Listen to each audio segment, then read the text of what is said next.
Kita lanjut dulu pada Profesor Firdaus Abdullah. Beliau ini adalah rantau kita di Malaysia yang menjadi pejabat di sana dan sedikit orang non-Malaysia yang menjadi senator dan pernah banyak merekat bagaimana bahasa Melayu itu dipakai bersama oleh Indonesia, Malaysia, Brunei, masuk juga Singapura dan sebagian dari Thailand. Kami persilakan Profesor Firdaus Abdullah. Bismillahirrahmanirrahim.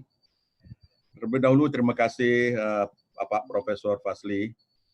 Terima kasih memberi penghormatan dan kesempatan kepada saya untuk turut dalam diskusi yang sangat prestigius ini.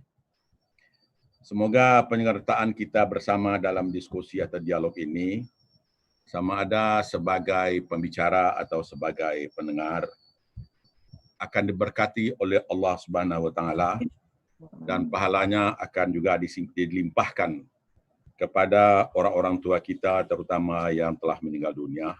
Semoga orang tua kita itu mendapat keampunan dari Allah Subhanahu wa Ta'ala. Salawat dan salam. Sekali lagi Pak Fazli, saya mulakan dengan Assalamualaikum warahmatullahi wabarakatuh. Waalaikumsalam warahmatullahi wabarakatuh. Saya balik je kepala Pak. Ini sebelum saya memberikan sedikit pandangan saya sendiri mengenai judul dialog atau diskusi kita pada sore ko, ambo minta izin untuk memberi sedikit respons, sedikit maklum balas kata orang Malaysia terhadap pandangan yang dikemukakan oleh sesepuh kita Bapak Azwar Anas tadi. Saya sangat terkesan dengan huraian sesepuh kita Pak Azwar ini, ringkas tetapi padat, yang patut dikembangkan sesuai dengan semangat dan ajaran pantun. Yang patut yaitu, tapi saya lupa baris pertama dari pantun 6 baris itu. Tapi yang saya teringat, ambil galah batang lintah buang, saludang jadikan niru, dan satitiak jadikan lawi, dan sakapa jadikan gunung, dan alam takambang jadikan guru. Kata arwah ibu saya, dek lama lupa, dek banyak ragu. Jadi dek lama nak mengingat pantun nak letakkan. Jadi pokoknya begitu. Saya melihat huraian daripada Bapak Azwar tadi sangatlah bernas dan padat. Dan saya ingin menyarankan, tak tahu kepada siapa, kepada pihak yang berkuasa di Malaysia atau di Indonesia, supaya terutama penguasa-penguasa orang-orang Minang yang sedia-sedia kawasannya, untuk menggubal serangkaian modul atau syllabus untuk pendidikan anak-anak Minang daripada peringkat yang paling rendah kepada peringkat yang paling tinggi, berdasarkan kepada apa yang dihuraikan oleh Pak Azwar tadi, yaitu untuk memastikan pelestarian adat dan falsafah Minangkabau yang semenjak akhir-akhir ini terasa di Ambo sudah semakin luntur. Jadi karena itulah saya sangat terkesan dengan pencerahan yang diberikan oleh Pak Azwar tadi. Kalau kita mengecek nak habis-habisnya, saya teringat satu topik lain. Saya minta maaf ini. Dan ini pernah saya sebutkan di suatu kesempatan yang lalu. Kira-kira 20 tahun lalu, saya bersama kekanda saya, orang kampung, sekampung mana, Taufik Abdullah itu orang kampung orang Rau-Rau. Kami satu panel dalam satu forum di Hotel Pusako di Bukit Tinggi. Waktu itu yang dibahas ialah adik pasal di syarat bersindi ketibullah. Ambo mengharapkan setelah kita bertukar fikiran di dalam perbincangan itu, akan adalah tindakan-tindakan lanjut untuk memastikan supaya ungkapan adat bersendi syarat bersendi kitabullah itu jangan lama di telinga menangah saja. Biarlah hendaknya dihayati. dihayati, dan bukan saja dihayati, diwariskan kepada generasi selepas kita. Dan ini antaranya pengajaran yang implisit di dalam budaya Minangkabau, dari nenek turun ke mamak, dari mamak ke kemanakan. Itu sekarang sudah hampir berbahaya. Tidak ada, artinya kita barangkali ada yang mewarisi apa yang diwariskan oleh generasi sebelum kita kepada kita. Tetapi coba kita tanya diri kita sendiri, adakah kita secara sistematis mewariskan apa yang kita warisi itu kepada generasi selepas kita. Kalau ada pun rasanya, kata orang kampung Ambo, ibarat melapaikan batu di janjang saja. Itu bahasa pepatah bahasa Melayu yang saya Minangkabaukan. Kata orang Melayu, melepaskan batu di tangga saja. Jadi karena itu, Ambo harap sangat supaya ada usaha-usaha untuk memastikan huraian nasihat yang dikemukakan oleh Pak Azwar tadi dihayati, dilaksanakan dalam secara yang lebih praktikal. Kalau boleh disusun satu apa yang disebut syllabus atau modul, serangkaian modul pendidikan mulai dari sekolah rendah hingga kepada sekolah tinggi mengenai kebudayaan Minangkabau. Khusus untuk sekurang-kurang diajarkan di seluruh tangga pendidikan di Sumatera Barat, daripada sekolah rendah sampai ke universitas. Saya gembira bahwa sebelum saya tadi yang berbicara ialah Profesor Adnan. Gusti Asnan. Gusti Adnan.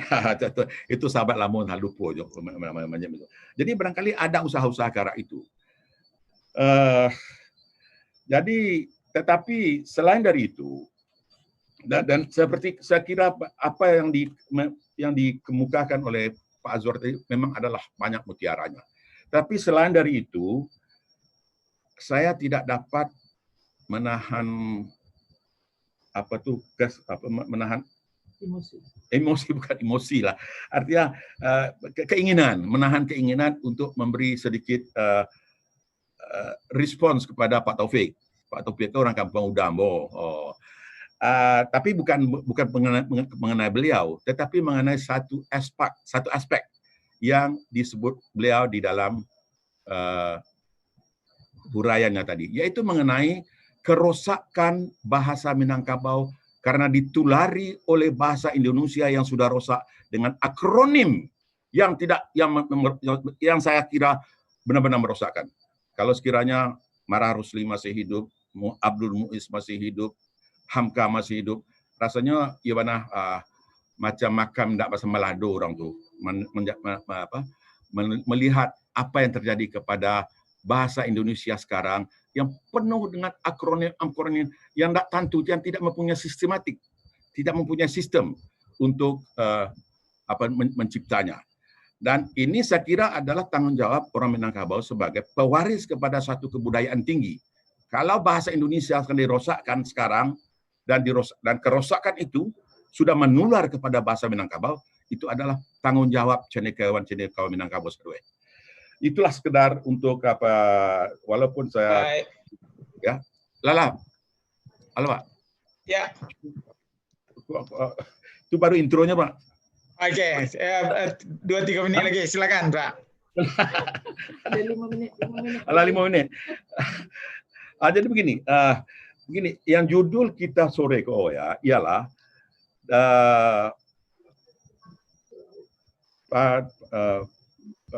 judul kita ini ialah mengenai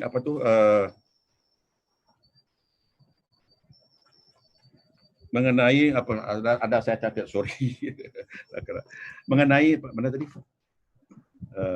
tentang merantau. Tentang merantau. Iya, merantau dan pengaruh pada adat, bahasa dan budaya. Judul ini, judul Patangko mengingatkan saya kepada serangkap pantun. Sekarang saya ingat pantunnya. Pancaringe di tapi aye lah mati makok babuah. Inge anak balaya lawi sati rantau batuah. Jadi yang kita lakukan sekarang ialah supaya Lawik Sati Rantau Batua itu jangan sampai menelan, membenamkan anak-anak kita di perantauan. Oleh karena itulah tanggungjawab moral kita, tanggungjawab moral kita semua untuk memastikan anak Nempai Balai itu tidak ditelan oleh Lawik dan Sati itu. Pantun itu sengaja mengingatkan saya kepada satu pantun lain yang saya juga lupa baris dua yang pernah menjadi seni kata lagu Eli Kasim, yaitu kadang-kadang di jalan kampuang, baik itu sayang di negari. Lupa mo apa nama ko baris pertama yang keduanya. Jadi pengajaran dari pantun itu rasanya mempunyai hubungan yang amat rapat dengan judul diskusi kita sore ini, yaitu budaya merantau, pelestarian adat, budaya, dan bahasa. Oke, sekarang karena itu saya ingin mengulang apa yang pernah saya katakan. Kalau Pak Faslis, ada berapa menit lagi Pak? 2 menit lah ya. Cuma begini saja. Sesuai dengan apa yang saya ketengahkan tadi mengenai pandangan Pak Azwar tadi, dalam usaha untuk memastikan supaya orang-orang awak yang berada di perantauan, yang mencari nafkah di perantauan dan yang sudah berkeluarga di perantauan akan tetap akan lestari keminangkabawannya, maka perlu diadakan satu program. Kami sendiri di Malaysia dalam organisasi yang dinamakan JM3, Jaringan Masyarakat Minang Melayu Malaysia, telah mengatur satu program yang kami beri nama Program Pelatihan Jati Diri Minangkabau, atau dalam singkatan bahasa Melayunya PPJM, kalau bahasa Indonesianya PPJM, atas yang dianjurkan oleh organisasi yang dinamakan Jaringan Masyarakat Melayu Malaysia itu. Dan ini di matlamat atau objektif daripada program pelatihan ini ialah, saya bacakan dengan cepat ya, Pak Fusli, untuk tiga. Jadi ini penting, saya Pak, minta maaf Pak ya. Dan saya rasa ini tolonglah supaya diadakan tindakan-tindakan yang praktikal untuk memastikan saranan dan telah kami mulakan di Malaysia itu akan diikuti oleh dunsanak-dunsanak lain, sama ada di Sydney, di mana-mana saja. Oke, matlamat kegiatan ini melalui program